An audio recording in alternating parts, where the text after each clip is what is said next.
Yo, what is up guys, and welcome back to McAD's Entertainment. I'm your host as always, Adam McGahee. Just want to say thanks again for helping grow this channel like crazy. We are on the road to 5,900 subscribers, which is absolutely mind-blowing. Never thought the channel would get this far, but it's all thanks to your non-stop comments and support. You all are the true heroes. We continue once again in our series, breaking down the putrid and putrescent corpses of our undead heroes and villains from the Marvel Zombies line of comics. In our last video, we covered the full gory story of the brain-eating assassin herself, Zombie Black Widow. I will have that video linked in the title card and in the description below. In today's video, we'll be going over the full tale of the colon-munching Quickster himself, Zombie Quicksilver.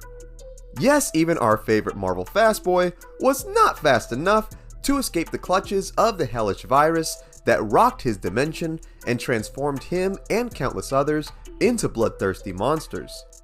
Unlike some of the other heroes that we have covered, Quicksilver did not appear in the Zombies episode of Marvel's What If, most likely due to him being kinda dead after getting killed by Ultron. Hey man, just think about it. You're like a death hipster. You died before it was cool.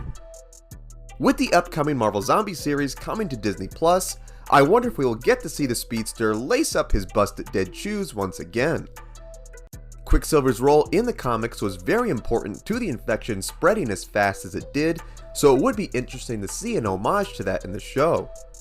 Speaking of his comic variant, our hungry boy Pietro Maximoff's story is not as long compared to some of the others that we have covered, but it is still a bone-chilling good time. It spans multiple dimensions, so without further ado, grab a Twinkie, sit back, relax, and enjoy the full gory story of Zombie Quicksilver. Who is he? Zombie Quicksilver, like most of the superpowered beings of this dimension, was infected with a mysterious illness that transformed them into bloodthirsty monsters. He made his first appearance in Ultimate Fantastic Four number 23 back in 2005. He comes from Earth 2149, but his origins prior to the outbreak was very similar to that of his main universe variant from Earth 616. This all changed, however, one terrible day when a zombified version of the Sentry made his way to this Earth after entering a portal at the gates of heaven. Ash Williams, yes, the same guy from the Evil Dead movies, tried to stop the super zombie, but was smacked into this Earth as well. Knowing time was of the essence, Ash tried to warn the Avengers about it, but they thought he was crazy and had Spider-Man take him to the authorities. However, of course Ash was proved right when Sentry showed up, began viciously attacking the heroes, and infected them with the zombie virus. Honestly, serves them right. Come on Avengers, you guys have fought aliens, monsters, spirits, but all of a sudden you're not going to believe in zombies? What's wrong with you? The now undead supers then began ripping into the nearby New York residents, munching down on their tasty brains. As the carnage spread, Nick Fury assembled Quicksilver and all the non-infected heroes so they could formulate a plan on how to stop things.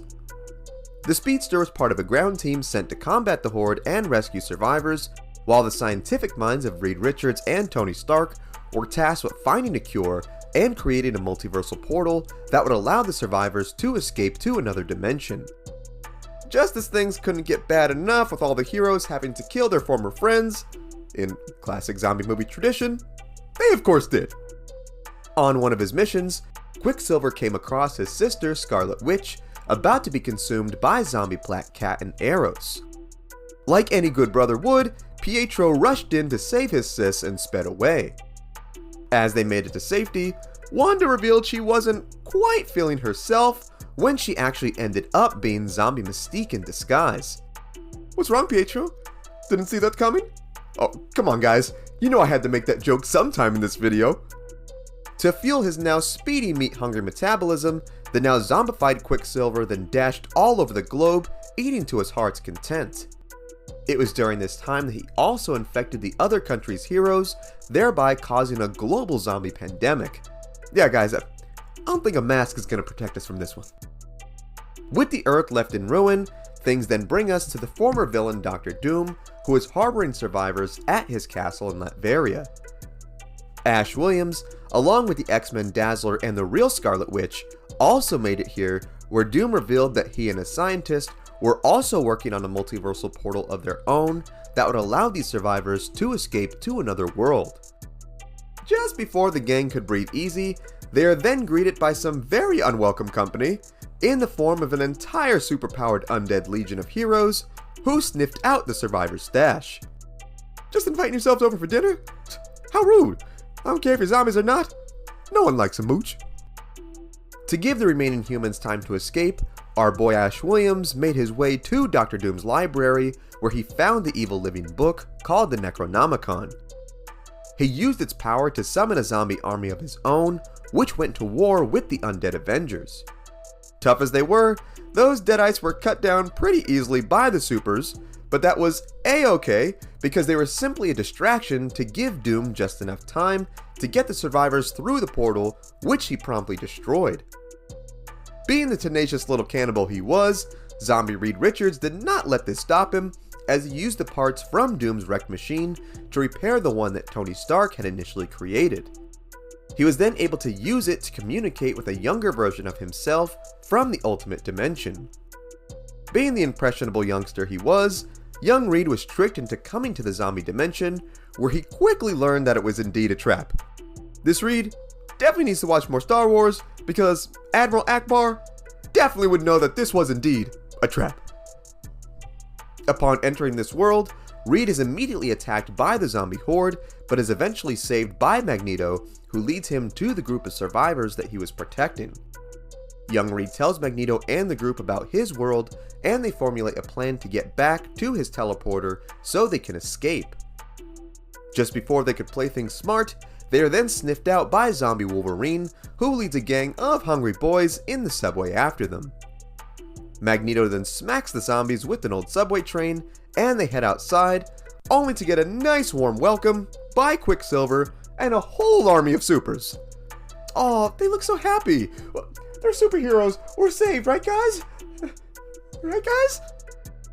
Just before the speedster and the others could chow down, they are all then quickly blinded by Ultimate Susan Storm, who arrived to this world and rendered their optic nerves temporarily invisible. I mentioned this back in the Fantastic Four video, but this is one of the coolest demonstrations of Sue's powers that I have ever seen. Sue Storm, definitely a GOAT Marvel character. The heroes then make their way to the portal and plan to go through. Knowing that the door needed to be sealed off, Magneto stayed behind in this world to destroy the machine, keeping the multiverse safe. Upset at Magneto for shutting down the multiverse kitchen, the nearby zombies ganged up on the poor mutant and tore him apart. R.I.P. bro, we'll never forget you and those awesome frosty locks of yours. The zombie heroes then kicked back, wondering where their next meal would come from, only to suddenly be greeted by the shiniest bald man ever, the Silver Surfer. Acting on behalf of his master Galactus, the Surfer announced to the zombies that their time had come, for Galactus would soon arrive and consume the planet. Not listening to a word this tasty looking man just said, the zombies attacked. The Surfer tried his best to fight back with his awesome cosmic powers, but even they could not stop a rampaging zombie Hulk who leapt in and bit the dude's head off. A select group of heroes then got to nibble on the Surfer, where they discovered that they inherited his sweet powers. They then used these abilities to have a nice zombie barbecue, where they cooked up all their zombie friends and gobbled them up as well. Man, I cannot imagine how that smelled. Just imagine the worst BO on a hot summer day, ramped up by 100. That's probably what a cooking zombie smells like. Just as they finished their stankin' fried chicken, they are then greeted by Galactus, who came to check in on his boy. Seeing a big old tasty purple pork rind, the gang combined their new powers to defeat Galactus, who they chowed down on as well. Man, seeing them knock the big boy down like that kinda makes me think of that old Pikmin game on GameCube. Except, much less cute, and much more blood, and gore, everywhere. You know what? I'll stick with Pikmin. Upon eating the poor big man, the cosmic zombies then doubled their might, where they inherited Galactus' powers and his sweet costume, and went throughout the galaxy, pillaging all the fleshy eats that there were to be had. While most of the undead were eaten by the Galactus zombies, there was a large group that managed to survive, Quicksilver being one of them. He and the others then allied themselves under the guidance of Zombie Kingpin, who would build a nice little lucrative business for himself with Zombie Jackal. Together, the pair used Jackal's brilliant mind to create a human cloning program that resulted in unlimited food. Now, this is the most disgusting thing ever, but hey, gotta give Fisk credit. Zombie apocalypse or not, this dude always hustling for the next big thing.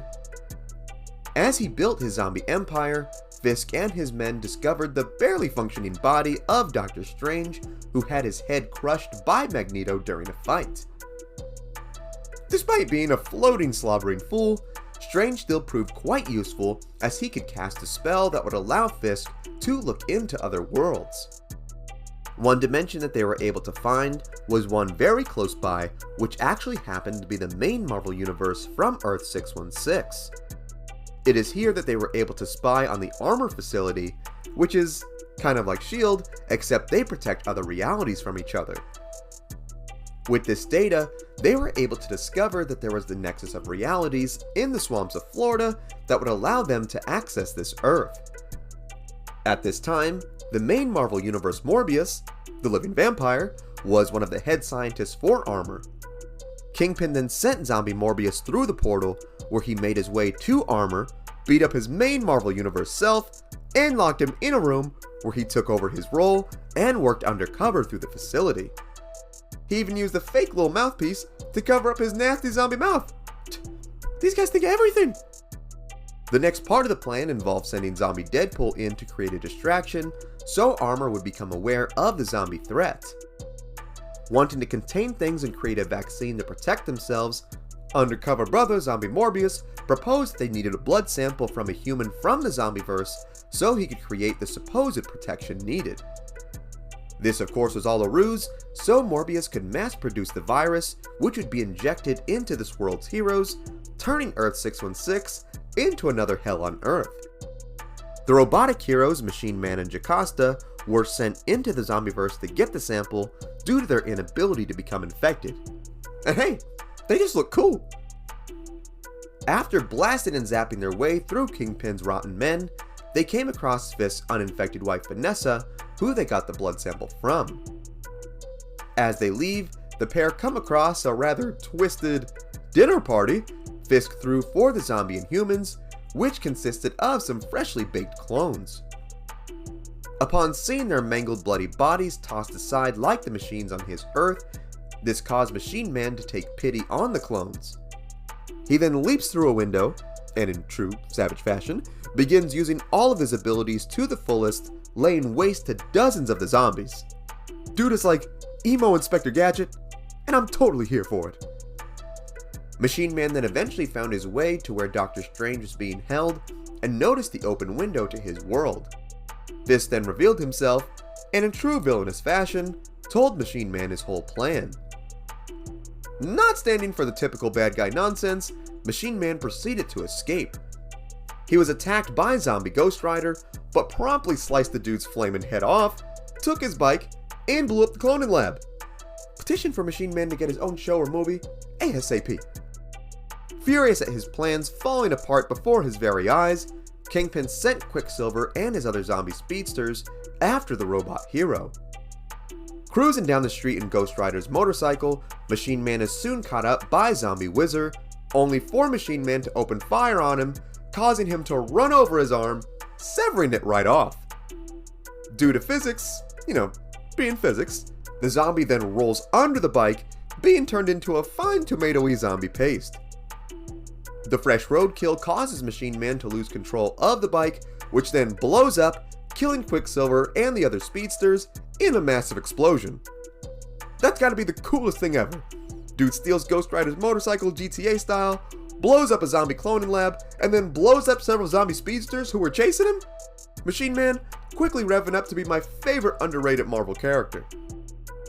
While this Quicksilver's tale came to a violent and explosive end, it's still not quite over yet, so hope you were fueled on Twinkies, cause here we go. As this zombie mafia madness was happening on Earth, our favorite Galactus-powered undead Avengers were too busy spending the next 40 years gobbling up the galaxy to even notice. However, the planet-wide buffet soon came to an end when they reached the edge of the universe and realized that there was nothing left to eat. Man, that's how I feel after scarfing down the family box from McDonald's. It's always so sad once it's over. They then remembered the multiverse device that Tony Stark had made all those years before and plotted a course back to the blue planet to unlock the multiverse buffet. However, upon getting there, they are forced to fight over it with Black Panther and a small group of humans who had managed to survive. After this conflict, the zombies learned to combat their hunger and eventually worked with Panther and the rest to rebuild the society that they kinda pulverized. No hard feelings, right guys? Seeing that supplies were little to none, the zombies decided to use the multiversal portal to go to different worlds and gather what they needed to help the remaining humans. Not cool with working with super zombies and wanting to take the new Wakandan throne for himself, the mutant Malcolm Cortez tricked the supers and fired up the teleporter, sending them to worlds unknown. Hate him or not, that room must have smelled so much better with those boys gone. Must have smelled absolutely rank in there before. Upon teleporting to a new dimension called Earth Z, the travel between dimensions caused the zombies to lose their cosmic powers, but also made their hunger return, thus resulting in them spreading the infection to this Earth as well. As the plague now spread to this poor dimension, life was absolutely pulverized like it was in the original Zombieverse, except the remaining zombie team was a little bit different from before. These Earth Z zombie Avengers consisted of the Sentry, Moon Knight, Submariner, Super Skrull, Thundra, and this Earth's Quicksilver.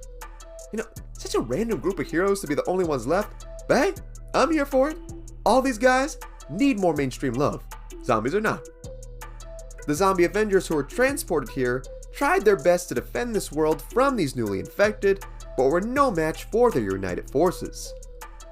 The likes of Black Panther, Luke Cage, and Wasp were all brutally killed by Quicksilver and the rest, and had their body parts slapped on the wall like some nasty fleshy trophies. You guys couldn't even put them in a nice glass case or anything? Talk about lazy. Bold and determined to end this madness once and for all, Zombie Spider-Man created a vaccine from this Earth's Wolverine's blood that would cure them of their hunger. He then allied himself with Zombie Wolverine, this Earth's Zombie Hulk, and Rhodey of this world, who was an awesome cyborg Iron Man. Calling themselves the New Avengers, Spidey and the gang went to full-on war with Quicksilver and the rest. Prior to the battle, Spidey and Rhodey had taken special nanites created by Tony Stark that would eat necrotic flesh. They then placed these nanites inside Sandman's body, which they placed in a jar. Planning to use the jar during the fight, Quicksilver saw this and stole it from Spidey, where he then sped away with it. Not about to let his plan fall apart, Spider-Man shot his weapon, made out of veins and arteries by the way, at Quicksilver's head, which he then yanked right off his body. I bet you didn't see that one coming either, did you, Quicksilver? Sorry guys, I had to make that joke again. I'm sorry. Zombie biology, being zombie biology, Quicksilver's body was still very much alive and kept fleeing from the scene. Just before he could get away, Rhodey caught up to him and unleashed a barrage of missiles, blowing the speedster's body to bits. This then caused the jar to drop, unleashing the nanite-laden Sandman. He then flooded the battlefield, killing all the zombies present, Quicksilver's zombified head included. And that is the full gory story of Zombie Quicksilver. He had an absolutely wild story beginning to end, and shows just how quickly a superpowered world can go to pot if a speedster goes bad. His story basically encompasses every Marvel Zombie story and makes me appreciate his character even more. Plus, you can't beat him chasing an awesome robot superhero on Ghost Rider's bike. It doesn't get much more sweeter than that. Given Quicksilver's role in spreading the infection globally, I wonder if they will bring that element into the story of the upcoming Marvel Zombies show. It would be absolutely awesome to see and would pay great homage to its initial source material. Regardless, I'm super excited for the show and can't wait to go over all of it with you here. More than anything though, I want to hear what you think. Did you know this about Zombie Quicksilver? Was there something I missed? What other comic characters should we cover? Sound off in the comments. Also be sure to give this video a like if you enjoyed today's content, subscribe to the channel, and tap the bell icon to be notified of all of our latest videos. Thank you so much for watching. Remember, you are awesome and loved, God bless, and I will see you in the next one.